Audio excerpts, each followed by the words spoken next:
So in terms of backup, do you need it? Well, we talked about retention by default, and things can disappear. They will disappear. Harpal shared with us that scenarios do happen, whether it's accidental or malicious. Users can put themselves in a position where they can kick that timer off for those things to get deleted.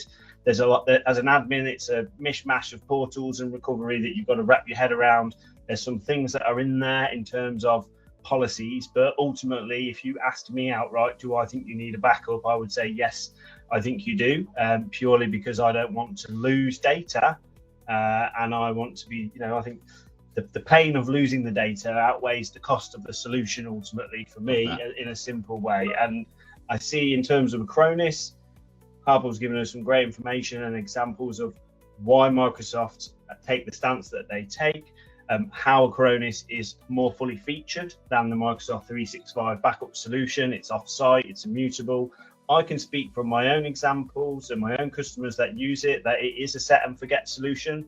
It will pick up new users. It will pick up new SharePoint sites automatically for you. You don't have to go in there and purchase a license or point it at a site. It is that straightforward that it's just sitting in the background to pick things up for you.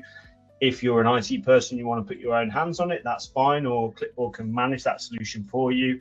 And as Harpal said, there is a free trial for everybody in terms of the overall solution. Just then finishing off on James's point. So Business Premium, if you're not on Business Premium today, and you're under 300 seats, you need to be looking at that. If you're over 300 seats, start looking at M365 E3.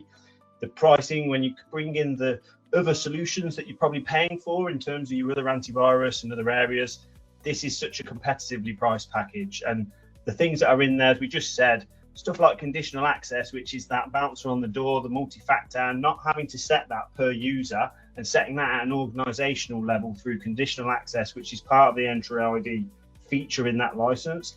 As an admin, that's a time saver. As a business person, that is just a massive safety net around my company and the data that I'm storing in the cloud. So if you need help looking through licensing, understanding what the costs are, where am I buying things, what could I swap out, and what would help me to take advantage of that, maybe it isn't all new money that you need in terms of understanding where you can go. And so just wrapping up there in terms of our services and what we're offering to people, the Klipboard IT Protect packages, they're bundled and they are also able to be taken at an individual basis. If you're thinking about enhancing the security of your business and you don't necessarily want to change everything out and go on a massive transformational project, then these kind of packages are built to slot in over the top of what you've got today, whether it's identity or whether it's your core, which is your identity and your endpoints, or maybe you're a bit further along in a different space where you're thinking about cyber essentials or PCI and you've got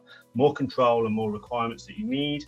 And we've got a range of different products there, such as the ones that we've been talking about with Harpal today, things like training, detection and response, backup, endpoints. Obviously, we talked about why we're doing the series and what we're going through. So, obviously this gives us a chance to speak to people like Harpal, but it also serves as an opportunity for us to just impart some of the knowledge and advice and guidance that we've had.